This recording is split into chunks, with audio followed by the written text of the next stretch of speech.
নাট্যকার বাবু ঠাকুরতা, নাটক জীবন থেকে নেয়া।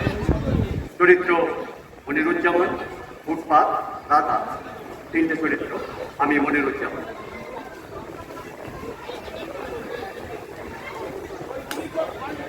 हे परवरदिगार, ये तुम कौन सा गुनाहों की सजा दे रहे हो? जिंदगी का आखिरी में इतनी तकलीफ, अब तो रहम कर खुदा, अब तो रहम कर। সেই সকালবেলা স্টেশনে ছেড়ে দিয়ে চলে গেছে, তারপর আর কোনো খবর নেই। আমি বেঁচে আছি না মরে গেছি। खून का रिश्ता ऐसा ही होता है क्या? अल्लाह मालिक ना जाने कहाँ से कहाँ तक ले जाएंगे। স্টেশনের বেঞ্চটায় এখন আমি একটু শুই। দিদি দিদি চল তাড়াতাড়ি বাচ্চারি চল। হ্যাঁ ফুটপাত, তাড়াতাড়ি চল, সন্ধ্যা হয়ে গেছে, তাড়াতাড়ি চল চল। দিদি হ্যাঁ একদম এখানে কেউ শুয়ে আছে মনে হচ্ছে। হ্যাঁ তাই তো তাই তো, দেখে দেখ। হ্যাঁ ডাকবো না বাবা, যদি কিছু বলে। তোমরা কি ভেবেছো আমি নাক ডাকিয়ে ঘুমাচ্ছি? না না, ঘুম আমার কবে ছেড়ে পালিয়ে গেছে। তোমরা দুই ভাই বোনে কি সব বলা বলি করছিলে, আমি সব শুনেছি।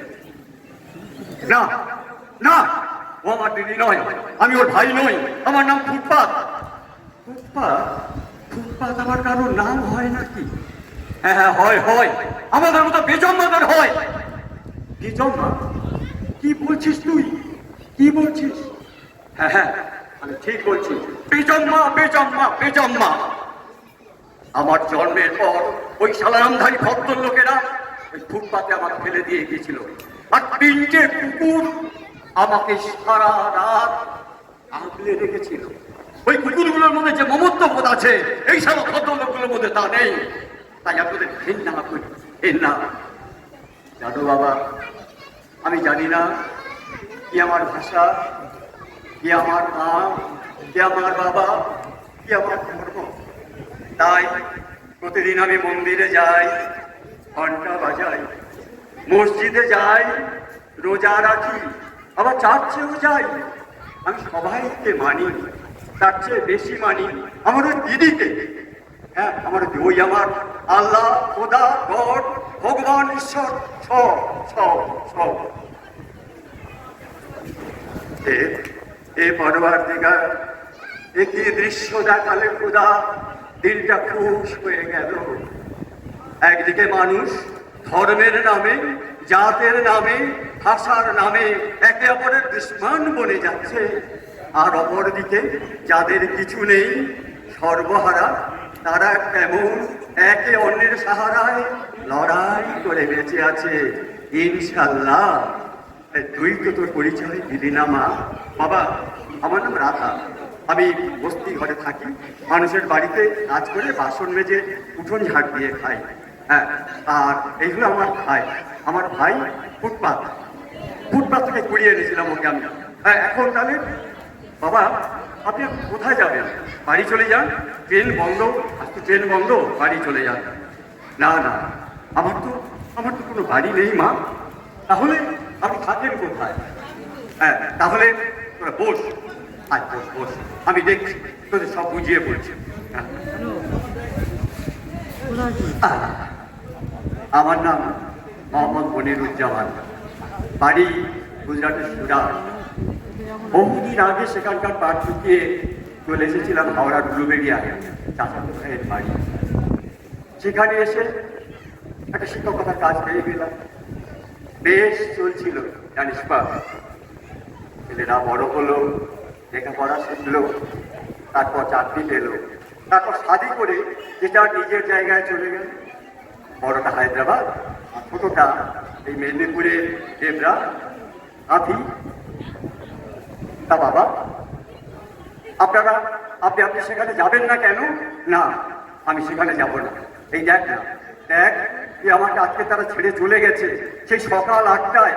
কিন্তু কিন্তু সারাদিন খবর নিয়েছে আমি কি খেয়েছি, মরেছি না বেঁচে আছি জানিস। তারপর ওরা চাকরিতে চলে যাওয়ার পর আমার বিবিকেও আল্লাহ তুলে নিল তার কাছে। আমি বড় একা হয়ে গেলাম রে মা, বড় একা হয়ে গেলাম। এমন সময় ছেলেরা এসে বললো, আব্বু যান, তুমি কাজ একা কি করবে? তুমি বরং আমাদের কাছে চলো, সেখানে তুমি আরামে থাকবে, আনন্দে থাকবে। ভেবে দেখলাম ওরা ঠিক বলেছে, কারণ আমাদের শেষ বয়সটা যদি ছোট ছোট নাতি নাতিদের সঙ্গে আনন্দে কাটিয়ে দিতে পারি তাহলে বন্ধ কি? হ্যাঁ, উলুবেড়িয়া যে সম্পত্তি করেছিলাম সব বিক্রি করে দুজনকে দিয়ে দিলাম। আর আমিও ভাগ হয়ে গেলাম। ভাগ হয়ে গেলেন মানে বুঝলি না?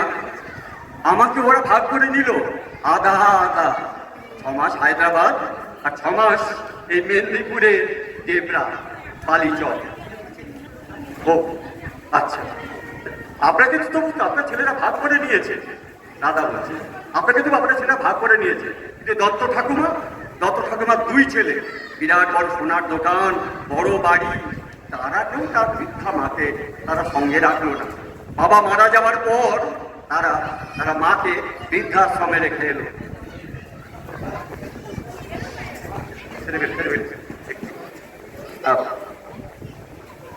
বৃদ্ধা মাকে বৃদ্ধাশ্রমে রেখে এলো। হ্যাঁ, আচ্ছা বাবা, মায়ের ওইটুকু পেটে যদি ছেলেদের জায়গা হয় তাহলে ছেলেদের অত বড় বাড়িতে মায়ের জায়গা হয় না কেন? হবে না রে মা, হবে না। এটাই তো তথাকথিত আধুনিক